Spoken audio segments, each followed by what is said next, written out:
안녕하세요. 오늘은 정신분석학적 페미니즘 그 가운데서도 식수의 이론을 살펴보는 시간을 갖도록 하겠습니다.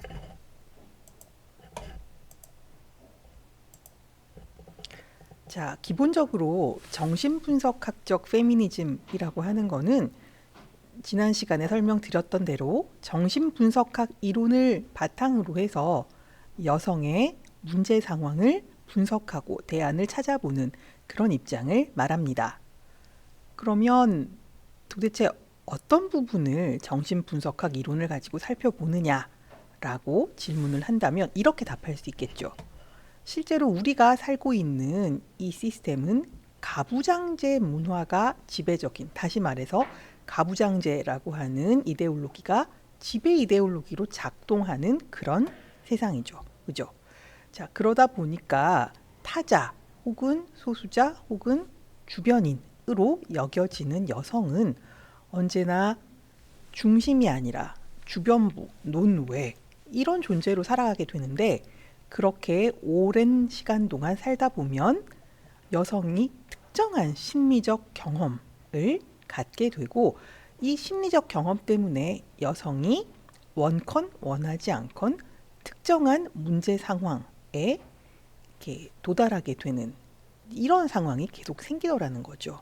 그래서 그 다른 부분보다도 예를 들어 뭐 정치, 경제, 사회 이런 경험보다도 실제로 문화적인 측면에서 여성의 심리적 경험에 주목하는 입장이 프랑스의 정신분석학적 페미니즘이고, 실제로 이런 경향의 연구자들은 가부장제라고 하는 이데올로기가 여성의 심리적 경험, 특히 여성이 발휘할 수 있는 창의성에 어떤 영향을 미치는지에 주로 관심을 가지고 연구를 하게 됩니다.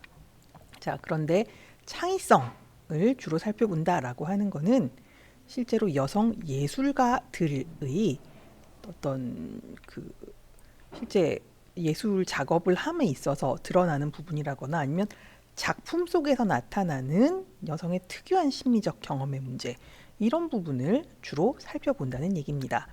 그러다 보니까 프랑스의 정신분석학적 페미니즘이 늘 주목하게 되는 부분은 집단이라기보다는 여성 개개인의 정신, 특히 여성 예술가 개개인의 정신 혹은 내면, 이런 쪽이 되겠습니다. 사실 여성 일반뿐만 아니라 여성 예술가도 항상 경제적, 정치적, 사회적 영역에서 억압을 받는 삶을 살고 있지만, 그보다 더 중요한 문제는 여성이 창의성을 발휘하려고 할 때 이게 잘 되지 않는 문제가 있는데, 그건 사실은 무의식의 수준에서까지 심리적 억압의 기제가 작동하더라는 거죠. 도대체 그러면 왜 의식이 아니라 무의식의 수준에서마저 심리적 억압이 작동하게 되는가? 이걸 분석하고 이해하려고 하면 집단, 일반화의 문제보다는 실제 특유한 예술가로서의 여성 개개인의 삶을 쭉 쫓아가 보는 것이 이런 부분을 증명해내고 설명해내는데 훨씬 중요하기 때문에 이 정신분석학적 페미니즘 영역에서 연구하는 연구자들은 여성 개개인의 심리적 경험을 쭉 조사해서 실제로 이런 이데올로기가 여성에게 어떤 심리적 억압을 일으키게 되는가를 주로 살펴보게 됩니다. 자, 그리고 이제 이런 걸 쭉 살펴보고 연구를 하다 보니까 이 문제가 되는 지점들을 이제 대충 이렇게 찾아낼 수 있게 돼요. 그런데 이게 문제가 되는 부분을 찾아내고 문제 상황을 분석하는 걸로 끝나는 게 아니죠. 문제 상황이 있으면 거기에서 밖으로 나올 수 있는, 그러니까 문제 상황으로 벗어날 수 있는 것이 굉장히 중요한 지점 중에 하나인데, 그래서 이 정신분석학적 페미니즘 연구자들은 여성이 실제로 물질적, 신체적 해방을 추구하고 있고, 이게 페미니즘이잖아요. 그죠? 근데 이렇게 해방되기 위해서는 어떤 토대가 있어야 하고, 이 토대는 사실은 물질적이나 신체적인 해방보다는 자신의 심리 작용 속에서 여성이 스스로 어떤 족쇄를 벗어날 수 있도록 했을 때, 그러니까 쉽게 얘기하면 심리적인 예속의 상태에서 노연하는 것이 먼저라는 거죠. 그래서 심리적인 예속 상태에서 벗어날 수 있으면 그 다음에는 물질적, 신체적 해방이 훨씬 수월하게 이루어질 수 있다라고 믿고, 그래서 실제 이 여성의 심리 작용 속에 어떤 억압이 존재하고 이유는 뭐고 이걸 어떻게 해결할 수 있는가를 적극적으로 연구하게 됩니다. 그리고 이분들이 결국 밝혀낸 이제 심리적 예속의 문제 지점은 언어라는 거죠. 왜? 일단 결론부터 얘기해 보면 남, 여를 나누는 성적 차이라고 하는 개념이 정의되는 영역, 언어죠. 정의는 항상 언어로 하죠. 그리고 이 정의가 개념으로 자리 잡고 우리 실제 삶에서 영향력을 행사해서 여성에 대한 억압을 조장하는 영역도 바로 언어라는 거예요. 쉽게 얘기하면 이런 거죠. 남성은 남근을 가졌어. 여성은 남근을 결핍했어. 이렇게 규정이 되는 거죠. 남성은 남근을 가졌으니까 이성도 가졌어. 여성은 남근을 결핍했기 때문에 이성도 결핍했어. 아니면 남성은 남근을 가지고 이성을 가졌기 때문에 합리적이지만 여성은 남근을 결핍하고 이성도 결핍했기 때문에 비합리적이야. 이런 정의와 설명, 규정들이 실제로 일어나는 것이 항상 언어의 영역이더라는 거죠. 그래서 실제 정신분석학적 페미니즘의 입장에서는 언어가 중립적이지 않다라고 생각해요. 언어는 항상 가부장제의 작동법을 그대로 따르고 있는, 그러니까 굉장히 남성적인 색채를 가진 영역이 언어고, 우리가 그런 언어를 활용한다는 것은 언제나 남성 중심의 시스템을 작동시키는 것이다 라고 설명하게 됩니다. 자, 그러면 이제 이 정신분석학적 페미니즘을 이제 주창하는 이쪽에서 언어가 문제다라고 얘기하는데, 이분들이 처음으로 이런 얘기를 한 건 아닙니다. 실제로 언어가 인간이 하나의 주체로 성립되거나 구성되는데 얼마나 중요한 역할을 하는가는 실제 ዣ크 라깡과 같은 프랑스의 정신분석학자가 이미 정리해 놓은 바가 있다는 거죠.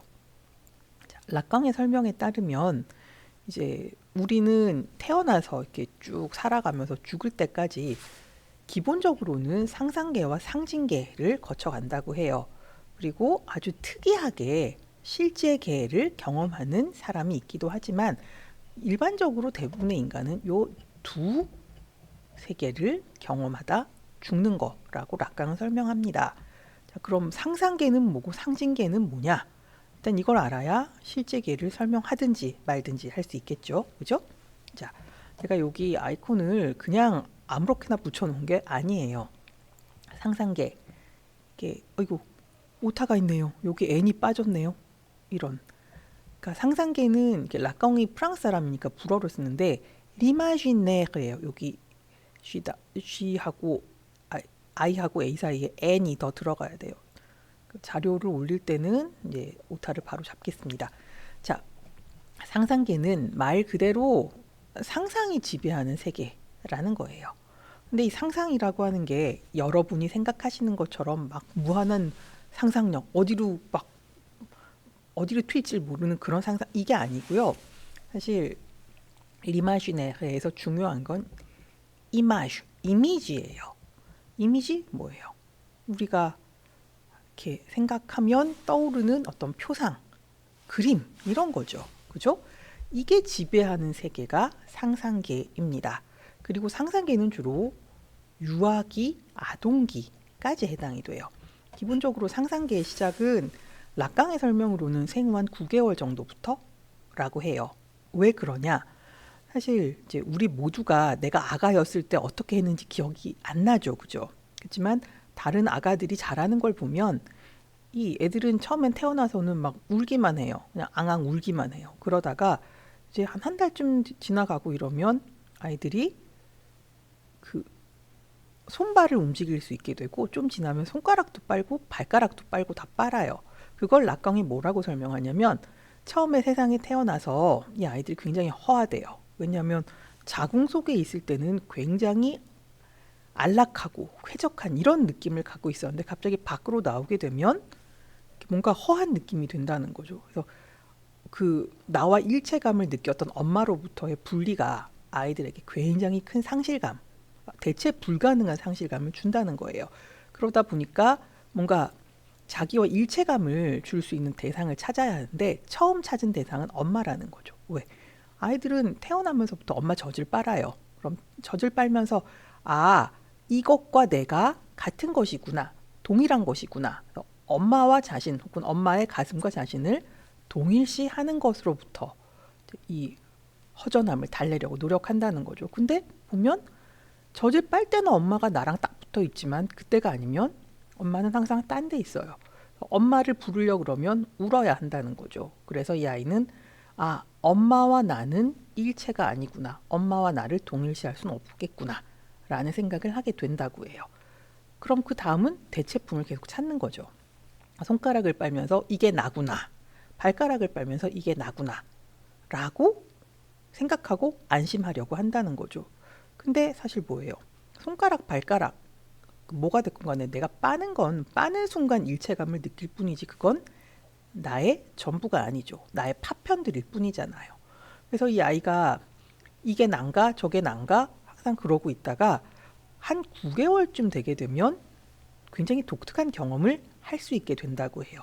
그게 뭐냐면, 거울을 보고 거기 비친 게 자신이라는 걸 알아볼 수 있게 된다는 거예요.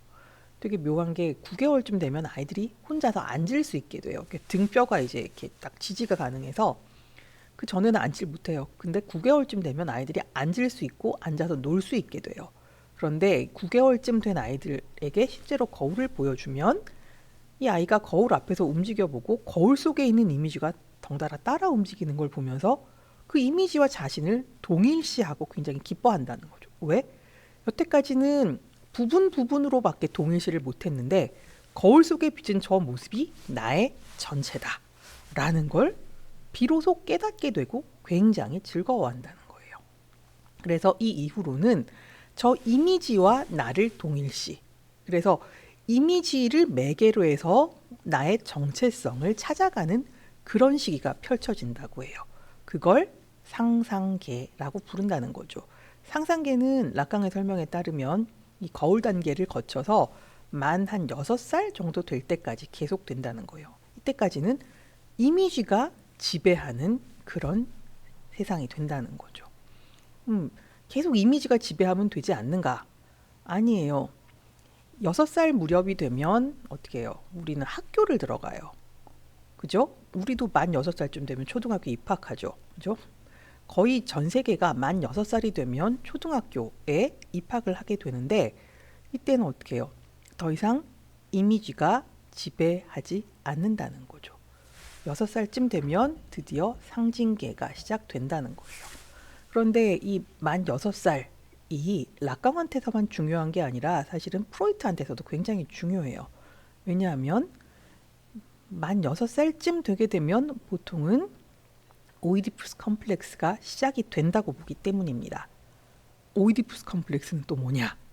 자, 오이디푸스 컴플렉스는 그 아이가 이렇게 태어나서 이제 뭐 프로이트 설명도 뭐 별반 다르진 않아요. 상상계라고 설명하진 않지만 아이가 이렇게 쭉 발달 시기를 거친다는 거죠. 처음엔 구순기, 손가락을 빨면서 쾌감을 느끼고, 그 다음에 한 만 3살쯤 되면 항문의 괄약근을 조절할 수 있게 되면서 드디어 이제 기저귀를 떼게 되는, 그래서 굉장히 즐거워하게 되는 거죠. 물론 이제 서양 같은 경우는 푸시를 하지 않기 때문에 만 3살까지는 다 뗍니다. 근데 우리나라는 엄마들이 애들 막 이렇게 잘 해가지고서는 막 돌만 돼도 막 기저귀를 뗐다고 자랑하고 이러는데, 어쨌건 돌부터 3살 정도까지는 기저귀를 떼게 됩니다. 다시 말해 괄약근을 자신의 어떤 의지대로 자유자재로 조절할 수 있게 된다는 거죠. 이 시기를 항문기라고 부릅니다. 근데 이 학문기가 끝나고 나면 프로이트에 따르면 이 남자아이거나 여자아이거나 다 성기에 관심을 보이게 되는데, 특히 남자아이들의 경우 나는 있는데 아빠는 있네, 엄마는 없네, 누나도 없네, 이런 걸 확인하는 시기를 거친다고 해요. 그리고 이제 자연스럽게 알아가는 거죠. 아, 나는 있고 엄마는 없고 누나도 없고, 그러니까 있고 없고가 한 쌍이 될 수 있구나라는 생각을 한다는 거예요.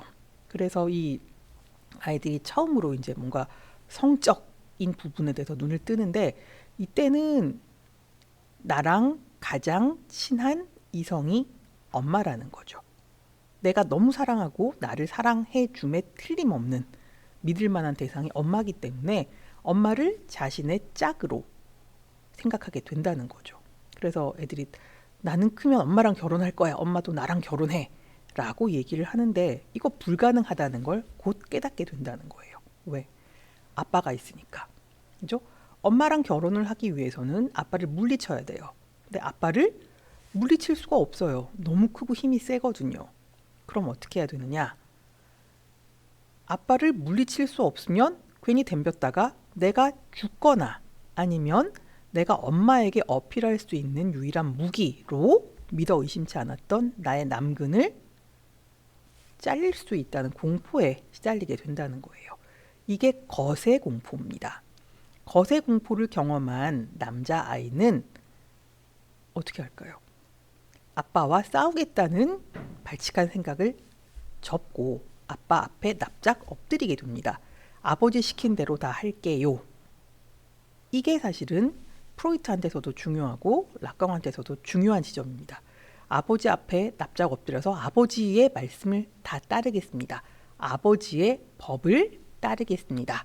라고 이야기하는 게 오이디푸스 컴플렉스의 시작이고요. 프로이트의 설명에 따르면 오이디푸스 컴플렉스가 발동이 되면 더 이상 엄마한테 어떻게 추파를 던지는 게 아니라 방향을 돌린다는 거죠. 어떤 방향으로?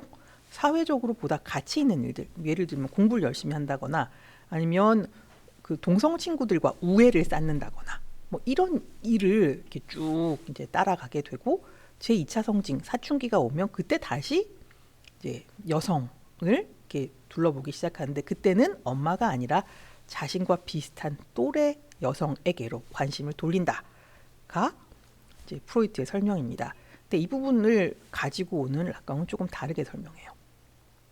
아버지의 법을 받아들인다라고 하는 게 아빠의 짝인 엄마에게 눈을 안 돌리겠습니다가 아니라는 거죠. 뭐다? 아버지의 법은 사실은 뭐예요? 우리가 살고 있는 이 세계의 모든 상징적 질서와 같다는 거죠. 상징적 질서? 자, 그게 의미하는 바가 사실 언어와 굉장히 밀접한 관계가 있습니다. 왜냐하면 법 혹은 관습 혹은 질서를 지키기 위해서 체제를 설명하는 방식, 아니면 이데올로기, 이런 모든 것들이 다 언어로 이루어져 있죠. 그리고 이 모든 시스템을 관장해 왔던 게 권력을 가진 남성들, 다시 말해 아버지라는 거죠. 그래서 우리 세계를 지탱하고 작동시키는 상징 시스템이라고 하는 게 기본적으로 아버지의 뜻 혹은 아버지의 법을 그대로 보존하고 있는 일종의 시스템으로 이루어졌다는 거죠. 그리고 이 시스템은 언어라고 하는 상징 체계를 통해 작동하고 있다는 거예요. 쉽게 말하면 아버지의 법을 받아들이고 따르겠습니다 라고 하는 거는 내가 모국어를 통해서 나에게 전수되는 모든 규칙, 법, 문화, 이데올로기, 이런 것을 군소리 없이 따르겠습니다 라는 뜻이라는 거죠. 그러면 어떻게 되느냐? 학교에서 교육을 쭉 받고 여러분들 나이가 되면 어떻게 해요? 사회가 원하는 것, 사회가 가치 있게 생각하는 것을 너무 잘 알게 된다는 거죠. 그래서 어떻게 해요? 사회적으로 가치 있는 일을 다 하고 싶어 한다는 거예요. 뭐 예를 들어 요즘에 가장 가치 있는 게 뭘까요? 직업 같은 거 하면 뭐 공무원이 된다거나 고급 공무원이 된다거나 아니면 아니면 뭐 공부를 되게 많이 해서 뭐가 된다거나 아니면 돈을 되게 많이 벌 수 있는 뭐 뛰어난 기업가가 된다거나 이런 것들이 사실은 사회가 전반적으로 원하는 것들, 그러니까 사회가 욕망하는 것들이라는 거죠. 이걸 대체시키면 아버지가 욕망하는 걸 내가 아주 오랜 동안 배워서 나도 내가 진짜 원하는지 아닌지를 모르고 덩달아 아버지가 욕망하는 걸 내가 덩달아 욕망하는 게 된다는 얘기예요. 학교 다닐 때 공부를 잘하는 것도 사실은 비슷하게 설명 가능하다는 거죠. 정말 내가 공부를 하고 싶어서 내 공부를 욕망해서 공부를 한다기보다는 아버지, 사회 전반이 학생은 공부를 잘하는 게 최고의 가치야 라고 은연중에 설명하고 있기 때문에 나도 덩달아 공부를 잘해야겠다 라고 욕망하는 쪽이 더 크다는 거죠. 물론 아니다라고 이제 주장하는 사람도 있을 수 있겠습니다만은 기본적으로 락강이 설명하는 상징계의 시스템은 그렇습니다. 그래서 이 상징계로 무사히 들어오게 되면 더 이상 이미지하고 상관이 없다는 거예요. 언어가 가지고 있는 혹은 언어들이 설명해내는 가치를 그대로 받아들이고 우리는 그 가치를 추구하면서 뭐예요? 사회가 원하는 것을 내가 덩달아 원하면서 살아가게 된다. 그리고 대부분은 그렇게 살다가 죽는다라는 거죠. 자, 이 락강의 설명을 들으면 되게 슬퍼요. 왜냐하면 상징계에 무사히 진입해서 상징계에서 잘 버텨나가는 것처럼 보이는 나도 뭐라고요? 내가 진짜로 뭘 원하는지 모른 채 사회가 원하는 걸 덩달아 원하는 척하면서 살다가 죽게 되기 때문이죠. 그래서 현대를 살고 있는 모든 사람들은 다 정신적으로 건강하지 않다는 거예요. 자, 그래서 이제 이미지가 지배하는 상상계로부터 이제 언어적인 질서 혹은 언어적인 가치가 지배하는 상징계로 넘어와서 살다 죽게 된다. 이렇게 설명할 수 있는데 실제계는 뭐냐? 실제계는 여기 아이콘 보시면 예술가죠, 그죠? 예술가들 전부는 아니에요. 굉장히 뛰어난 예술가들 중에 일부가 상징계가 어떻게 보면 특정한 가치 체계 혹은 특정한 이데올로기가 지배하는, 그리고 그 지배도 교육을 통해서 계속 주입되는 이런 시스템이라는 거를 깨닫는 일이 생긴다는 거예요. 그래서 그걸 깨달은 사람들은 실제계를 갖다가 돌아온다고 얘기해요. 왜냐하면 이 실제계는 이제 이 상징으로 만들어진 시스템하고 겹쳐지지 않는 또 다른 세계이기 때문에 여기서 보면 이게 상징계 자체가 허구라는 게 보인다는 거죠. 그래서 상징계의 시스템으로는 우리가 도무지 이해할 수 없는 이상한 것들을 작품으로 만들어서 보여주고, 왜 그걸 보여주냐라고 물어보면 아니 이게 진짜가 아니야. 니들은 지금 이데올로기에 갇혀서 그냥 믿으면서 살고 있는 것뿐이야. 이 체계 혹은 시스템 밖에 나가서 이걸 보면 이게 허구라는 걸 알 수 있게 돼 라는 걸 알려주려고 예술 작품을 만들어낸다는 거예요. 근데 우리는 여전히 상징계의 상징적 시스템에 갇혀있기 때문에 이 작품이 도대체 무슨 얘기를 하는지 절대로 이해할 수가 없다는 거죠. 그래서 이해하려고 해도 안 되고, 그렇다고 무시하자니 좀 찝찝하고, 이런 작품들이 실제로 몇 개가 존재한다는 거예요. 실제로 이제 락강은 그런 작품들에 대해서 분석을 합니다. 분석을 하고, 분석이 되게 복잡하지만 나름 재미가 있는데 우리가 락강에 대해서 배우는 시간은 아니기 때문에 일단 여기까지만 정리를 하겠습니다. 그래서 지금 우리가 살아가면서 겪게 되는 이 두 개의 세계, 두 개의 시스템이죠, 그죠? 이미지가 지배하는 시스템으로부터 이제 학교를 갈 즈음이 되면 상징이 지배하는, 그러니까 언어적 가치와 체계가 내 모든 삶을 관장하는 그런 세계로 우리가 진입을 하게 되고, 사실은 여기서 살다 죽게 된다.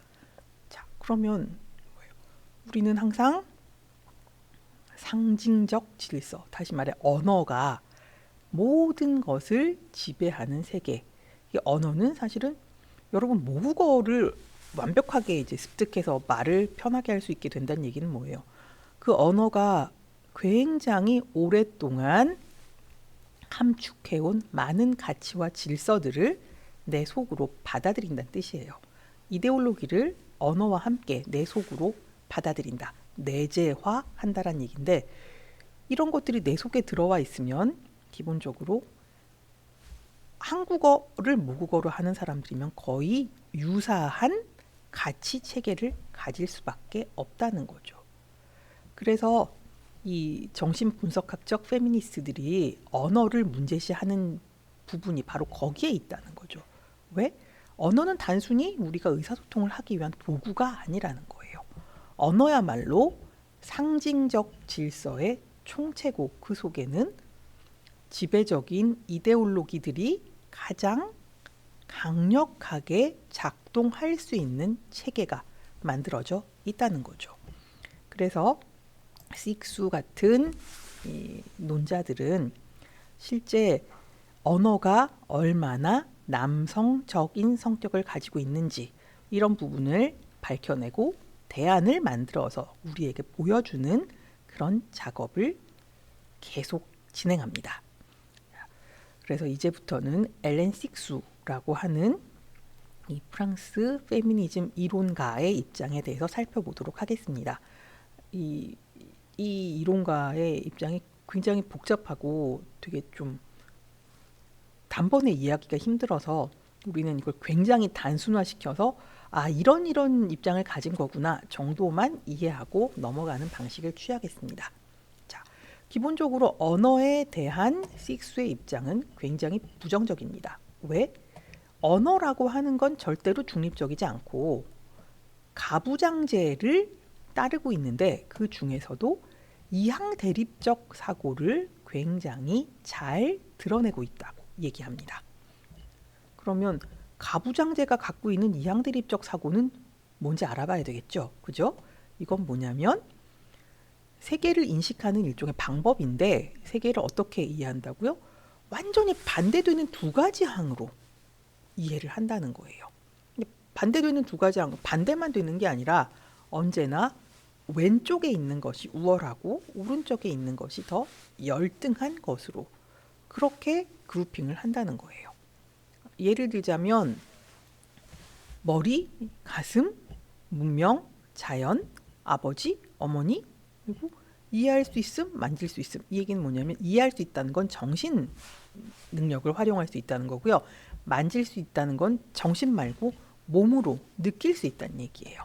뭐 해, 달, 능동, 수동 이런 것들이 있을 수 있겠는데, 실제로 왼쪽에 있는 것들이 우리가 아주 오랜 동안 생각해 왔을 때 훨씬 더 우월한 가치를 갖고 있는 것이고, 그 왼쪽에 어머니가 아니라 아버지가, 그러니까 남성이 존재한다는 거예요. 반면에 오른쪽에 자리 잡은 속성들은 언제나 왼쪽보다 열등한 것으로 이해되는 것들인데, 거기에 어머니가 존재한다는 거죠. 쉽게 얘기하면 우월한 속성을 갖고 있는 건 아버지 혹은 남성이고, 열등한 속성을 가지고 있는 것이 어머니 혹은 여성으로 설명되어 왔다는 거죠. 이게 실제로 우리가 세계를 이해해 온 방식이고, 이게 완전히 이항대립적이었다는 거죠. 자, 실제로 그 똑같은 이항대립적 사고가 굉장히 우리 어릴 때부터 있어요. 어떻게? 파란 불, 빨간 불. 파란 불은 간다. 빨간 불은 선다. 이거죠. 파란 불은 뭐예요? 뭔가 긍정적인 느낌. 빨간 불은 서야 하기 때문에 부정적인 느낌. 근데 이게 파란 불이 왼쪽, 빨간 불이 오른쪽. 이렇게 있다는 거예요. 아니면 선, 악. 그죠? 선이 항상 먼저죠. 왼쪽. 악이 항상 오른쪽. 그러니까 이런 위계적인 이항 대립의 사례는 무궁무진하게 많고, 이게 너무 보편적으로 다루어지고 있기 때문에 너무 당연하고 자연스러운 것으로 우리가 이해를 하고 있는데, 항상 너무 자연스럽거나 당연하게 느껴지는 건 의심해 봐야 한다는 거죠. 그죠? 자, 그래서 이런 것들이 굉장히 어릴 때부터 우리가 자연스럽게 접하는 것이기 때문에 우리의 사고방식 또한 덩달아 이분법적인 대립관계로 이루어져 있고 그런 방식으로 작동을 한다는 거예요. 그러니까 언제나 흑백 논리가 작동하는 것처럼 보인다는 거죠. 자, 그래서 거기에 이제 이런 설명을 하다가 식수는 뭐라고 하냐면 여성은 왼쪽과 오른쪽 항 중에 어디에 속하는가? 만약에 여성이 왼쪽과 오른쪽 중 어느 한쪽에만 속한다면 그 속성들은 여성의 어떤 면을 드러내 보이는가? 이런 질문을 합니다. 결과는 우리가 다 알고 있죠, 그죠? 가부장제라고 하는 이데올로기에서 열등한 것으로 여겨지는 대상이나 속성으로 간주할 수 있는 항상 오른쪽에 여성 혹은 여성성 이런 것들이 존재하더라는 거죠. 그래서 우월한 것인 남성의 특성과 대비되는 열등한 것인 이제 오른쪽 항들 이런 것들이 여성의 특성으로 여겨지다 보니까 언제나 남성이 여성을 통제하거나 지배하는 게 당연한 것인 양 믿도록 시스템이 언어를 통해서 그런 방식으로 작동하고 있었다라는 걸 이렇게 증명하는 것이 이제 사실은 식수의 논의의 출발이라고 할 수 있습니다. 그러다 보니까 식수는 여성이 아무리 노력해봐야 결국은 가부장제 권력 구조에서 일부에 그칠 뿐이라고 얘기합니다. 똑같은 이제 시스템 내에서 아무리 열심히 해서 남성과 동등한 위치 혹은 동등한 기회를 얻게 된다고 해도 어떡해요? 아무리 발버둥 쳐도 결국은 가부장적 사고가 지배하는 시스템 내에 있는 것이기 때문에 저항이 불가능하다는 거예요. 이걸 제대로 하려면 어떻게 해야 된다고? 이 시스템 밖으로 나가야 한다는 거죠. 자, 왜?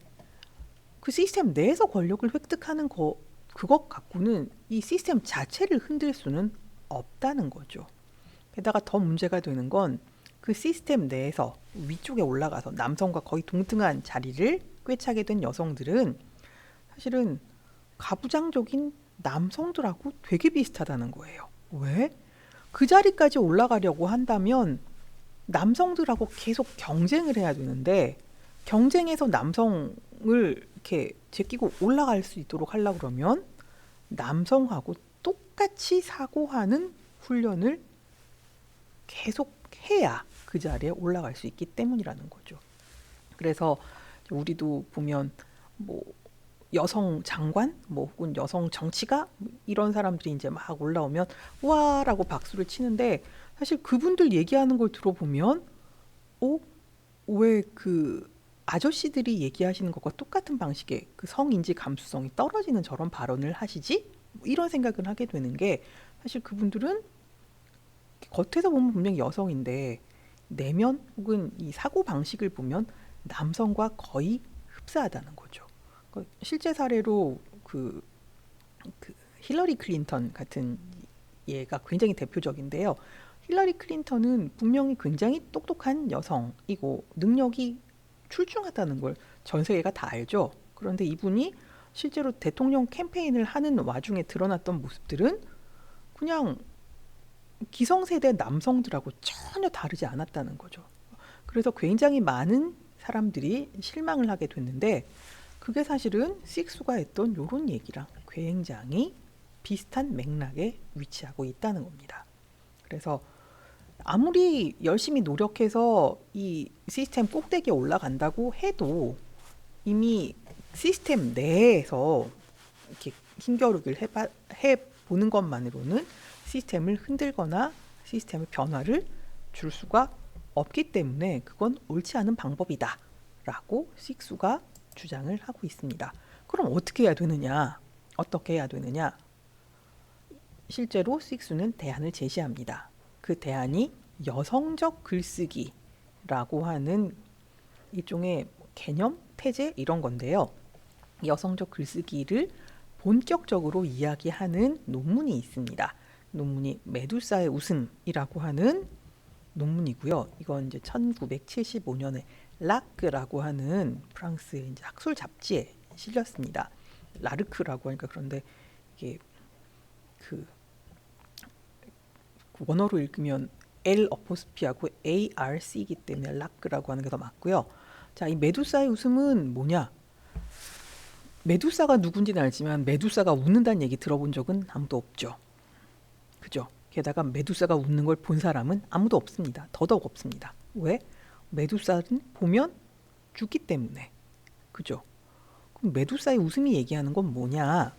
실제로 그 식수가 보기에 메두사가 굉장히 매력적이지만 우리의 삶을 위협하는 공포의 대상으로 자리 잡은 거는 이게 그냥 생겨난 일은 아니라는 거예요. 메두사는 무언가의 은유인데 그 은유의 대상이 뭐다? 바로 여성의 성이라는 거예요. 왜?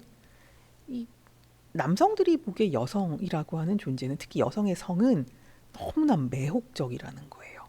그런데 이 여성의 성에 사로잡히면 남성은 언제나 파멸을 맞더라는 거죠.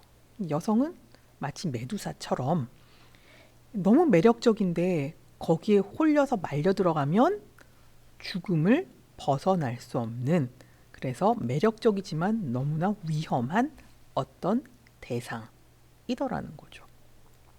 자, 근데 이 메두사라고 하는 상징이 마치 이제 우리 모두가 다 메두사에 홀리지 말고 이성을 갖고 살아야 해 라는 식으로 이해가 되다 보니까 어떻게 해요? 여성 스스로도 자신을 굉장히 부도덕하거나 혹은 남성을 홀려서 파멸에 이르게 하는 그런 존재로 계속 이해를 해왔다는 거죠. 왜? 남성 중심의 사고방식이 그런 식으로 작동을 하고 있기 때문에 여성은 그 시스템에서 벗어날 수가 없다면 남성하고 똑같은 방식으로 생각을 할 수밖에 없고, 그러면 자기가 그 혐오의 대상이 되는 그 사태에서도 남성의 사고방식을 벗어날 수가 없더라는 거예요. 그럼 여성은 어떻게 해요? 자기 혐오에 빠질 수밖에 없는 거죠. 자기 혐오? 굉장히 힘든 상황이에요. 그래서 실제로 이 논문에서 식수가 이야기하는 거는 여성의 성을 금기로 여기는 남성 중심의 사고를 벗어나야지 여성이 적어도 자괴감, 자기 혐오로부터 벗어날 수가 있는데, 그러려고 하면 남성이 만들어낸 여성 이미지를 벗어나서 여성이 자신에 대해서 알아나가야 한다는 거죠. 어떻게? 여성이라고 하는 존재는 이렇게 막 되게 공포스럽거나 사람을 파멸에 이르게 하는 두려움의 존재가 아니다. 그렇기 때문에 나를 계속 비하하거나 나를 스스로 우울감에는 이런 억압으로부터 벗어나야 한다. 벗어나야지만 비로소 우리는 우리를 이렇게 지배하려고 하는 남성 중심의 사고방식을 제대로 볼 수 있고 거기서부터도 벗어날 수 있다. 이런 주장을 합니다. 근데 여성이 자신을 알아간다라고 하는 건 뭐겠어요? 출발은 여기라는 거예요. 여성은 남근을 결핍한 뭔가 모자란 존재가 아니라는 거예요. 이 문제가 되는 건 실제로 굉장히 많은 그 정신 분석가들이 여성을 결핍의 존재로 봅니다. 왜? 여성은 언제나 남근을 결핍하고 있는 것. 그러니까 남성이야말로 인간의 어떤 기준이고 여성은 기준에서 뭔가를 결핍하고 있는 존재라고 설명해 왔기 때문에 여성은 그걸 받아들이고 계속 그렇게 배우다 보니까 나는 뭔가 좀 결핍된 존재인데 결핍을 채우려고 하다 보니까 자꾸 남성을 유혹하고 그렇게 살 수밖에 없구나 라는 식으로 자기 비하, 자기 혐오를 할 수밖에 없었다는 거죠. 자, 그러면 이 발상을 전환하기 위해서 어떻게 해야 되느냐? 여성이 스스로의 몸 혹은 여성의 성을 금기시할 게 아니라 스스로 적극적으로 알아가고 긍정적으로 여성의 몸을 바라보고자 하는 노력을 해야 한다라는 얘기죠. 그게 사실은 메두사의 웃음이라고 하는 굉장히 어렵고 유명한 이 논문의 핵심입니다. 그래서 그 방금 제가 설명한 부분을 굉장히 이제 간략하게 한 문장으로 정리하는 부분이 있는데, 요 부분이에요. 검은 대륙은 어둡지도 않고 탐험이 불가능하지도 않다. 이게 무슨 얘기예요? 검은 대륙이 사실은 미지의 어떤 것이고 이게 여성의 몸 혹은 여성의 성이라는 거죠. 그 검은 대륙이 항상 미지의 어떤 것이잖아요. 근데 미지의 대륙, 미지의 것은 왜 항상 두려움의 대상인가? 사실 알면 무섭지 않아요. 여러분도 무슨 그 공포 영화 이런 거 보시면 그 살인 현장만 계속 보여지고 누가 죽이는지 왜 죽이는지를 모를 때, 그러니까 알 수 없음의 상황일 때, 그때가 제일 무서워요. 막상 누가 살인을 하는지 그것만 알아도 훨씬 덜 무서워요. 그리고 왜 살인을 하는지 이유까지 알고 나면 이해가 되고 무섭지 않다는 거죠.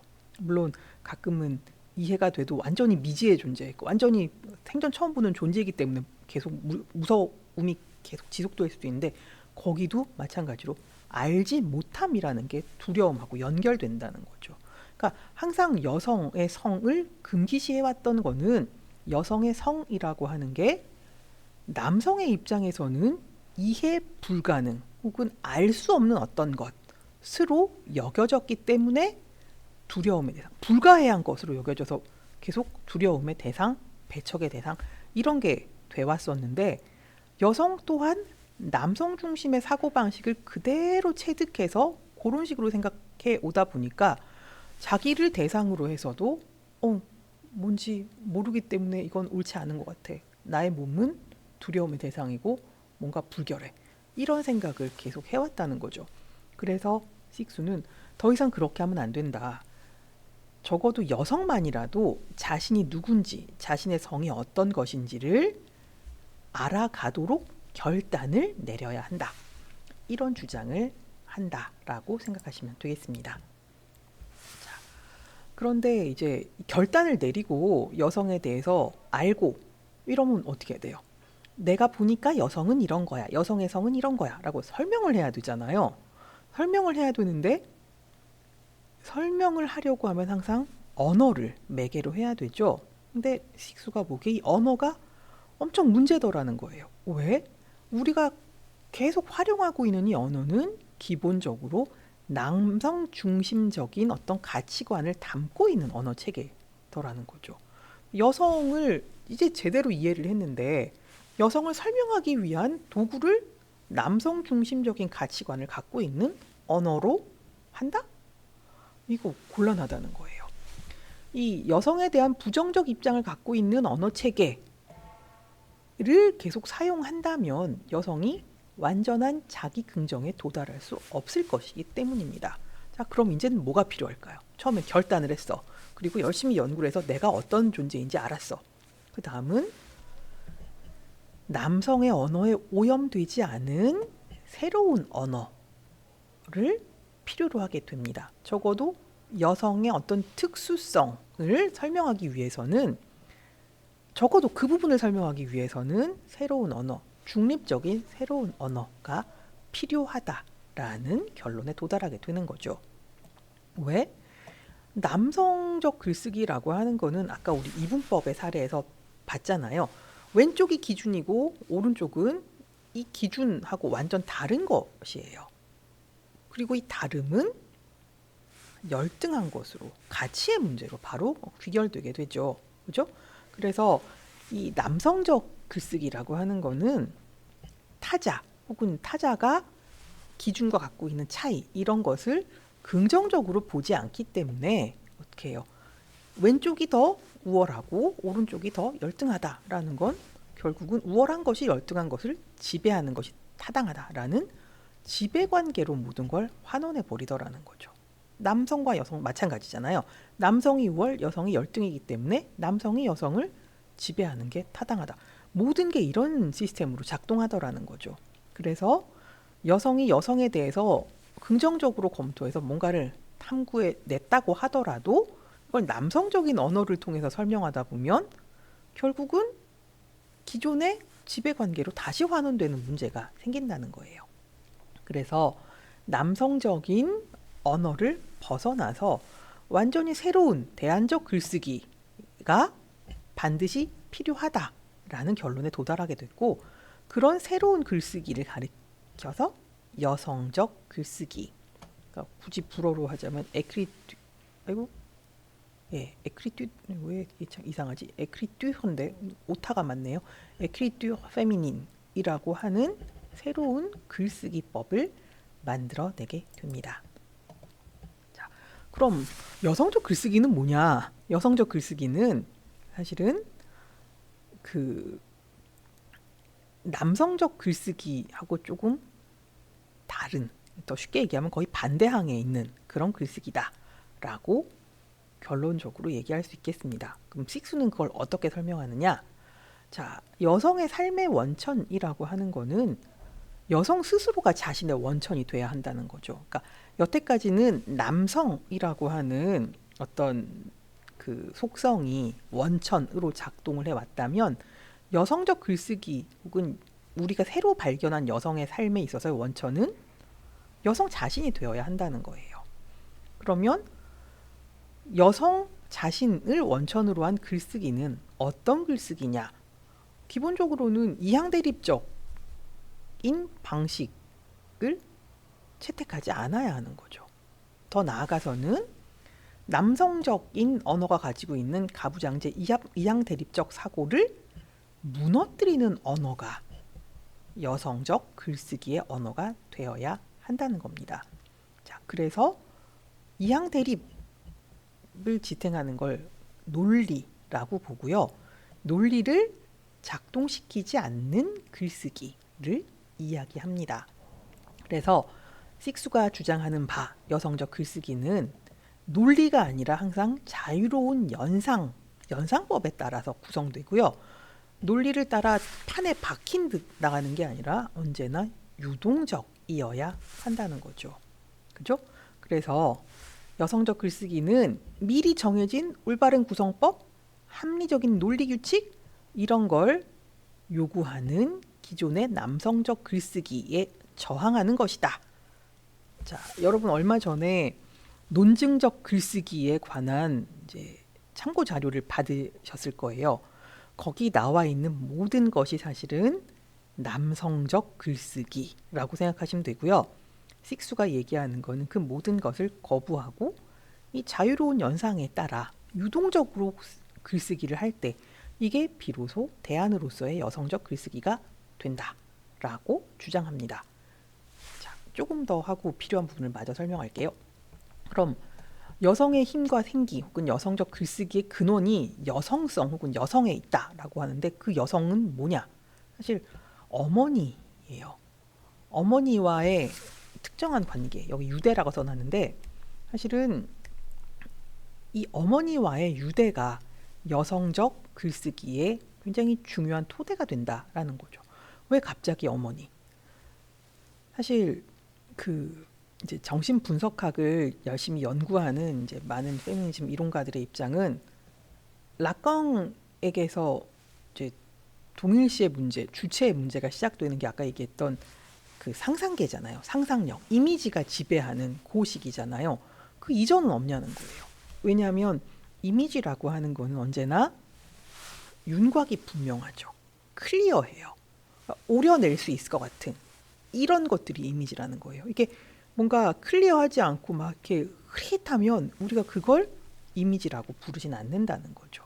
사실 이분들이 이야기하는 어머니는 이미지가 지배하는 고시기, 다시 말해 라깡의 상상계 이전을 이야기합니다. 이전은 뭐라고요? 우리가 엄마 젖을 빨면서 엄마가 뭔지는 모르지만 어렴풋하게 아, 나와 이 사람이 이어져 있구나 라는 걸 느낀다는 거예요. 그리고 그 엄마를 생각하면 언제나 푸근하고 따뜻하고 이런, 그러니까 뭐라고 설명할 수 없는 묘한 느낌을 갖게 되는데, 이게 엄마와 아이가 맺을 수 있는 특정한 유대라는 거죠. 사실은 이걸 떠올려야 한다는 거예요. 엄마와의 유대는 우리가 뭐라고 딱 집어서 정의를 하거나 아주 이렇게 뚜렷하게 설명을 할 수는 없지만 누구나 짐작할 수 있고, 그죠? 이런 것들은 그냥 떠올리는 거지 이걸 논증할 수는 없다는 거죠. 사실은 그런 부분이 여성적 글쓰기의 바탕이자 여성의 힘과 생기의 근원인 글쓰기이다라고 얘기할 수 있습니다. 자, 그러면 그건 여성들만 가질 수 있는 거냐? 아니요. 식수는 남성 작가라도 어린 시절에 엄마와 되게 이렇게 훌륭한 유대를 경험했다면 여성적 글쓰기 할 수 있다라고 이야기합니다. 자, 제가 처음 시작할 때 이 입장은 여성 예술가들의 심리를 주로 추적한다라고 말씀을 드렸었죠. 실제로 식수가 거론하는 이제 사람들도 뭐 듀라스라거나 콜레트 아니면 브라질의 리스펙토르 이런 여성 작가들이에요. 왜 작가냐? 실제로 식수는 소설가이기도 했습니다. 그러니까 소설가, 그러니까 페미니즘 운동을 하는 운동가이고, 그다음에 이론을 열심히 공부하는 일종의 철학자이기도 했고요. 실제로 이 사람은 그 프랑스의 개방대학 운동을 할 때 그 푸코와 함께 이제 운동을 하기도 했습니다. 그리고 실제로 소설을 쓰는 작가이기도 했어요. 그러니까 이 작가들에 대해서 굉장히 많은 조사를 했고, 그래서 이런 여성적 글쓰기의 대표적인 사례로 여성 작가들을 쭉 듭니다. 근데 남성도 가능하다고 했잖아요. 그래서 남성 작가를 거론하는데 이게 쥀 ዥ네 같은 이제 프랑스의 극작가예요. 근데 읽어보시면 깜짝 놀라실 거예요. 왜? 너무 훌륭해서가 아니라 뭔 말인지 알 수가 없어서요. 그도 그럴 것이 여성적 글쓰기는 언제나 자유로운 연상, 유동성 이런 것들이 특징이라 그랬잖아요. 샹 슈네는 극작가이기 때문에 이게 연극에 올라가는 이제 일종의 희곡을 쓰는 건데 읽어보면 이게 이야기가 어디로 가는지 도무지 알 수가 없어요. 그러니까 우리가 기존의 이제 내러티브를 가지고 이게 어떻게 흘러가겠다, 뭐 예측 이런 거 거의 불가능한 그런 글쓰기를 한다는 거죠. 자, 그래서 이런 이제 사람들이 실제로 여성적 글쓰기의 사례다라고 주장을 하긴 합니다. 자, 그러면 이 사람들을 열심히 이제 공부를 해보고 아니 근데 이게 그렇다고 해서 여성적 글쓰기가 뭔지 내가 한마디로 요약할 수는 없는데 그건 뭐예요? 라고 혹시라도 식수에게 물어본다면 식수는 정의 안 할 거야 라고 얘기한다는 거죠. 왜? 정의는 개념의 문제고 개념은 곧 논리, 이론 이런 것과 관련이 있는 것이죠. 그럼 결국 어디로 가는 거예요? 남근 중심적 질서에 소속되는 것을 의미하기 때문에 식수는 의도적으로라도 여성적 글쓰기는 정의될 수도 없고 정의하지도 않겠다라고 주장하게 됩니다. 자, 사실은 이제 이런 걸 보면 여성적 글쓰기라고 하는 게 여성을 참되게 설명하기 위한 대안적 글쓰기로 제시되긴 했지만 쉽진 않다라고 생각이 들죠. 그죠? 그리고 이제 저도 이런 글쓰기가 되게 매력적일 것이다라고 생각하고 뭐 그렇지만 실제로 이런 글을 쓸 수가 없습니다. 왜냐하면 저는 이 아카데믹한 영역 내에 살고 있는 사람이고요. 아카데미라고 하는 이 영역은 언제나 남성적 글쓰기, 다시 말해 논리적, 논증적 글쓰기가 기준이 되는 영역이기 때문입니다. 논문을 여성적 글쓰기, 뭐 이렇게 유동성이 막 있고, 그다음에 연상 가능하고 이렇게 쓸 수 있으면 매우 행복할 것 같지만 실제로 제가 일하는 이 업계에서는 받아들여지지 않는 글쓰기이기도 합니다. 왜 마지막에 이런 얘기를 덧붙이느냐? 여러분은 과제를 써서 제출하셔야 되죠. 그죠? 앞으로 남은 과제가 무려 3개나 있어요. 과제는 언제나 아카데믹한 글쓰기, 다시 말해 논증적 글쓰기일 수밖에 없고, 그래서 우리가 오늘 여성적 글쓰기에 대해서 열심히 배웠지만 여러분의 과제에 여성적 글쓰기를 활용하시면 안 된다 라는 점을 분명히 말씀드리기 위해서입니다. 이런 게 있다 라는 것만 이해하시고 여러분의 과제는 언제나 남성적 글쓰기를 꼭 해야 한다는 점 반드시 기억해 주시기 바랍니다. 자, 오늘은 여기까지 하고요. 다음 시간에는 줌을 통해서 정신분석학적 페미니즘의 또 다른 이제 이론가인 루이스 이리가레 해석의 입장을 살펴보도록 하겠습니다. 자, 오늘도 수고 많으셨습니다. 감사합니다.